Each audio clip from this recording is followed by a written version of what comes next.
Comment attendre l'accomplissement des promesses de Dieu? Il y a 5 choses que tu dois faire. Oui, c'est vrai que c'est Dieu qui donne la promesse, mais l'homme aussi a sa part. J'aime beaucoup ces versets, je les dis souvent. Genèse chapitre 2, le verset 5. La Bible dit, lorsque Dieu a créé les cieux et la terre, il n'y avait point d'arbustes des champs sur la terre. Pourquoi? Parce que Dieu n'avait pas encore fait pleuvoir sur la terre et il n'y avait pas l'homme pour cultiver les sols. C'est-à-dire, il y a des choses que Dieu fait, mais aussi il y a des choses que l'homme doit faire, comme cultiver les sols. Dieu ne pouvait pas cultiver les sols. Même dans ta vie, Dieu a fait des promesses, mais il y a des choses que toi, tu dois faire pour déclencher l'accomplissement des promesses de Dieu. Bonjour à tous, je sais que vous allez bien par la compassion de Christ. Je suis ravi de faire encore cette vidéo, de donner encore cet enseignement. Que Dieu vous bénisse. La première des choses, lorsque Dieu te fait la promesse, tu dois avoir la foi. Parce que ce qui pousse Dieu à agir dans nos vies, à accomplir ce qu'il nous a promis, c'est la foi. Tu peux prier, mais si tu n'as pas la foi, si tu ne crois pas en ce que Dieu t'avait dit, tu vas retarder l'accomplissement de Dieu. Et aussi, la foi détermine la manière à laquelle tu vas vivre l'accomplissement des promesses de Dieu. On voit Zacharie. Dieu lui a promis que voilà, ta femme Élisabeth va tomber enceinte et elle va donner naissance à un enfant qu'on appellera Jean. Comme Jean avait douté, l'ange lui dit, tu seras muet. Et on voit les jours où Dieu accomplit la promesse, Jean avait du mal à parler. Pour dire même aux gens que ne l'appelez pas Zacharie, il va s'appeler Jean. Oui, Dieu va accomplir ses promesses, mais la manière à laquelle tu vas vivre l'accomplissement de ces promesses dépend de ta foi. On nous raconte l'histoire d'une contrée où il ne pleuvait pas. Dans cette contrée, il y avait une église. Les gens priaient, qui craignaient Dieu. Un jour, ils se sont dit, mais comment nous avons un Dieu fort, mais dans notre contrée, la pluie ne tombe pas. Nous devons nous mettre d'accord, trouver une soirée où nous viendrons prier pour invoquer notre Dieu. Et ils se sont mis d'accord, ils ont trouvé un jour. Et ce jour arriva, ils ont commencé à prier, à dire à Dieu, Seigneur, tu es le Tout-Puissant, fais tomber la pluie, nous croyons en toi. Et tout à coup, la pluie tombe. Et tout le monde était content, ils glorifiaient le Seigneur en disant que tu es merveilleux, merci pour l'exaucement. Après 1 heure de temps, il pleuvait toujours. Et à côté, il y avait une femme qui avait ses 2 enfants. Elle sort son parapluie et tout le monde était sidéré. Donc toi, tu avais amené ton parapluie? Mais elle leur dit, mais évidemment, nous sommes venus pour que Dieu fasse tomber la pluie. Mais comment j'allais rentrer? Elle prend ses 2 enfants, elle rentre. 1 heure, 2 heures, 3 heures, 4 heures, les gens passaient la nuit à l'église. Malgré que Dieu a accompli ses promesses, mais cet accomplissement devient un problème pour les autres. Pourquoi? Parce qu'ils ne se sont pas préparés par conséquence. Si quelqu'un croit à l'accomplissement des promesses de Dieu, si quelqu'un croit fermement à ce que Dieu lui a promis, cette foi va pousser cette personne à se préparer à l'accomplissement des promesses de Dieu. Les promesses de Dieu ne te rendent pas passif, mais la promesse de Dieu te rend active. Tu dois te préparer à cet accomplissement. Parce que si tu ne te prépares pas, la bénédiction de Dieu, l'accomplissement des promesses de Dieu peut devenir un problème pour toi. Si Dieu te dit par exemple que tu vas voyager, tu vas vivre aux États-Unis, tu dois déjà te préparer. Tu dois déjà te demander que non, aux États-Unis, ils parlent l'anglais là-bas. Tu dois déjà commencer à apprendre l'anglais là où tu es. Tu dois d'abord te renseigner qu'est-ce qu'ils ont fait pour aller aux États-Unis. Comment on fait les démarches? Tu dois te renseigner sur toutes ces choses-là. Ça coûte combien? Dieu peut sortir quelqu'un de nulle part pour te demander, non, je vais t'envoyer aux États-Unis. Il te faut combien? Et toi, tu ne sais pas. Non, il faut que j'aille faire d'abord des... Non, il faut que tu sois prêt. Lorsque Dieu te fait une promesse, il ne faut pas être pressé, mais il faut être prêt. La deuxième des choses, lorsque Dieu te fait la promesse, tu dois demander à Dieu la sagesse. Tu dois être sage. Parce que si tu n'es pas sage, l'accomplissement des promesses de Dieu peut te passer comme ça. Tu peux passer à côté de ta destinée, à côté de l'accomplissement de ses promesses. Tu dois être sage. On voit Moïse. Dieu lui demande d'aller dire à Pharaon de libérer son peuple. Mais Dieu lui dit, dis à Pharaon que vous sortez pour aller adorer. Pas pour aller pour du bon, non, pour aller adorer. Quelle sagesse! C'est la raison pour laquelle Pharaon lui a dit, non, que les hommes partent, laissez vos enfants et vos femmes. Parce que Pharaon croyait que les enfants d'Israël partaient seulement pour aller adorer et revenir après. La sagesse. On voit Samuel. Dieu lui dit, va oindre David. Mais Samuel lui dit, moi je reste à la montagne. Dès que je descends, tout le monde sait que je descends pour une bonne cause. Alors s'il me demande maintenant pourquoi tu descends, si je dis que c'est pour oindre David, Saoul l'apprendra et me tuera. Dieu lui dit, prends une génisse. Comme tu es sage, prends une génisse. Alors si on te demande, tu leur diras que non, tu descends pour faire un sacrifice à l'Éternel. La sagesse. On voit David, Pendant que Saoul cherchait par tous les voies et moyens pour les tuer, David prend l'occasion pour mettre fin à la vie de Saoul. Mais David ne les tue pas. Il coupe seulement un morceau du pan de sa robe et les montre en lui disant, voilà, roi, pendant que tu dormais, j'ai eu l'occasion de te tuer. Mais je ne l'ai pas fait parce que je ne peux pas porter ma main sur le oint de l'Éternel. Pourquoi David ne l'a pas fait? C'est vrai que David craignait l'Éternel, mais aussi à cause des gens qui étaient autour de lui. Parce que David s'est dit, si je l'ai fait à une autre personne, les gens qui m'accompagnent aussi un jour, ils les feront à moi. C'est pourquoi il continue même à respecter Saoul, malgré qu'il savait que Dieu avait déjà rejeté Saoul. Mais il continue à l'appeler les oints de l'Éternel. Oui, bien aimé, un homme sage voit les mal de loin et il se cache et il se corrige et il se perfectionne aujourd'hui.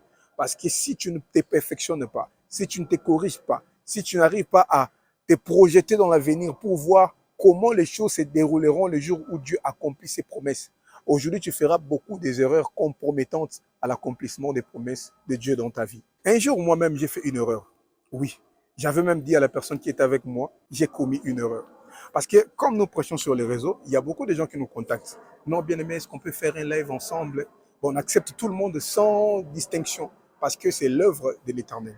Que la personne soit connue ou pas, j'accepte. Mais malheureusement, il y avait un frère qui prêchait aussi sur les réseaux, mais je n'appréciais pas trop ce qu'il faisait.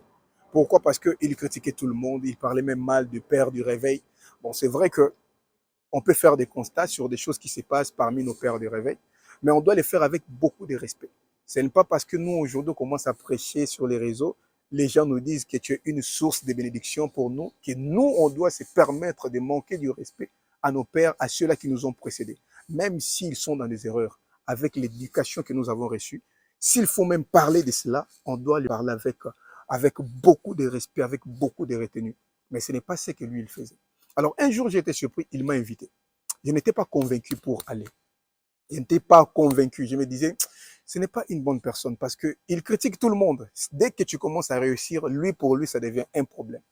Mais par complaisance, je me suis dit, bon, c'est un frère, c'est un bien-aimé, il m'a invité. Bon, nous sommes tous dans les seigneurs, il faut que j'y aille seulement. J'ai accepté, on a fait l'émission. Et malheureusement, c'était vraiment une erreur. Et aujourd'hui, c'est la personne qui me combat. C'est la personne qui me combat. Il a vu une vidéo, j'étais avec un père, on m'avait invité quelque part et j'étais là et le père m'a reconnu, il m'a honoré en public, en tout cas c'était vraiment un honneur pour moi. Et lui, il a pris cette vidéo pour dire aux personnes, voilà, désabonnez-vous à ses comptes, il ne faut pas les suivre. Il a vendu son âme au diable pour la gloire, pour les succès. Il ne sait même pas ce qui s'était passé ce jour-là. Il ne sait rien.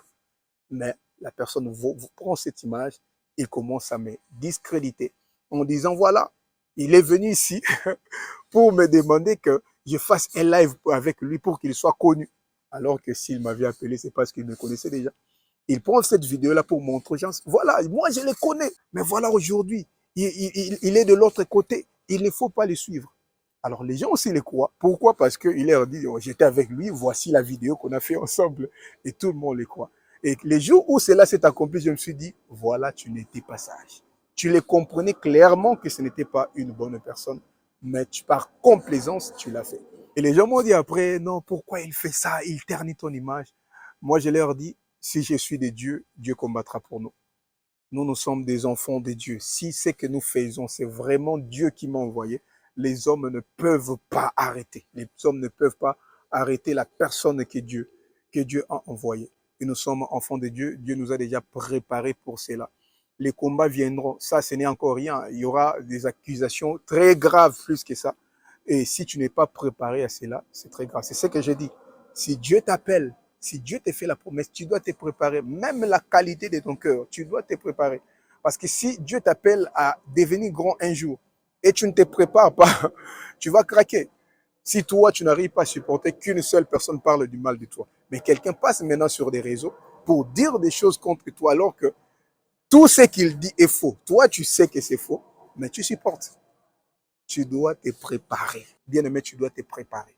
Parce que si tu ne te prépares pas, tu feras des erreurs aujourd'hui que tu vas regretter plus tard, les jours où Dieu accomplit ce qu'il t'a promis.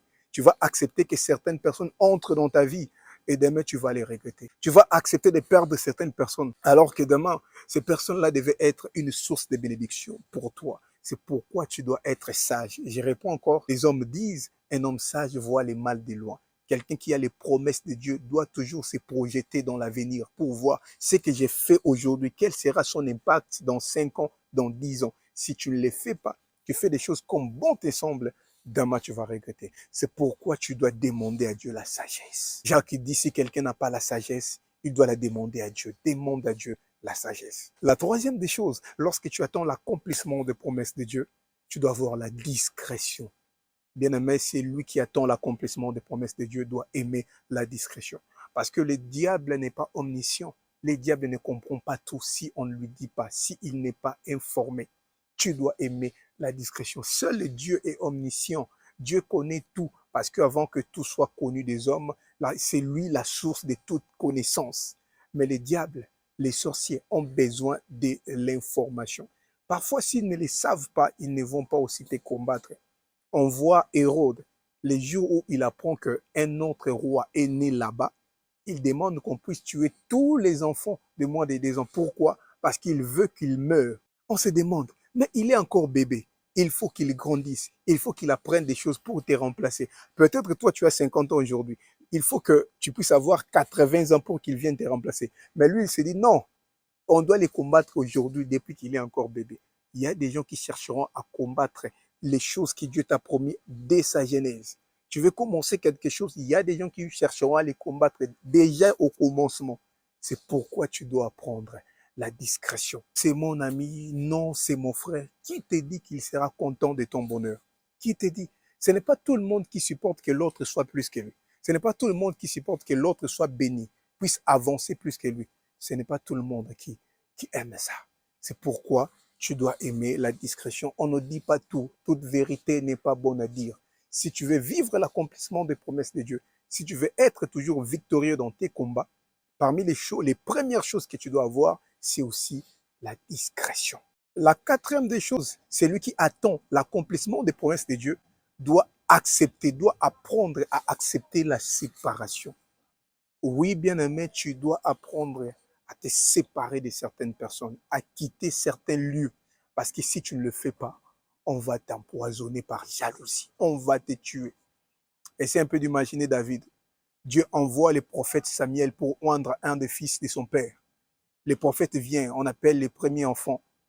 Dieu dit non, pas lui, il est disqualifié. Même lui-même se demande, ah, on me disqualifie, pourquoi? Mais qu'est-ce que c'est lui que Dieu va accepter à plus que moi?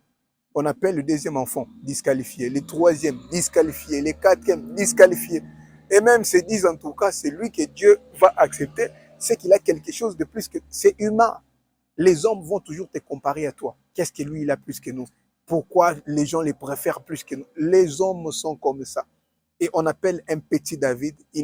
C'est pourquoi parfois Dieu marque naturellement la séparation. David était de l'autre côté. Dieu avait marqué déjà une séparation. Peut-être certaines personnes veulent te quitter tranquillement, mais toi, tu ne veux pas. On va te tuer. Laisse certaines personnes partir. Il faut avoir la révélation. C'est vrai qu'il ne faut pas accepter que certaines personnes partent de ta vie. Il faut être sage, comme j'ai dit avant. Mais d'autres personnes, tu dois accepter. Tu dois avoir la révélation. Tu dois être prophétique. Tu comprends que cette personne va me créer des ennuis. Cette personne est jalouse. Qu'elle parte. Tu dois apprendre la séparation. David, naturellement, Dieu les avait séparés. Et même se disait, en tout cas, ces petits, qu'est-ce qu'il a plus que nous? On les voit, les jours où David s'est dit, moi, je vais aller affronter Goliath. Pendant que tous ses frères avaient peur. Ses frères étaient même déjà dans l'armée, mais ils avaient peur d'affronter Goliath. Mais David vient, il se dit, moi, je vais aller affronter Goliath. Et ses frères étaient les premières personnes à combattre David. Ses frères. On connaît la malice de ton cœur. C'est par arrogance, c'est par orgueil que tu veux faire cela. Nous te connaissons. Ses propres frères. La Bible dit, chacun aura pour ennemi les gens de sa propre famille. C'est-à-dire les gens qui sont autour de toi.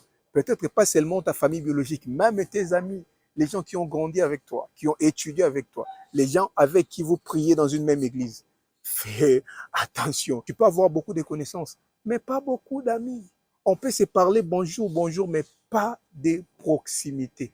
Fais attention. On dit mieux vaut un ennemi qui a toujours été ennemi qu'un ennemi qui était autrefois ton ami. Parce que celui-ci va beaucoup connaître sur toi. Et les hommes auront cette facilité pour le croire. Parce que les hommes, beaucoup des hommes ne réfléchissent pas aussi.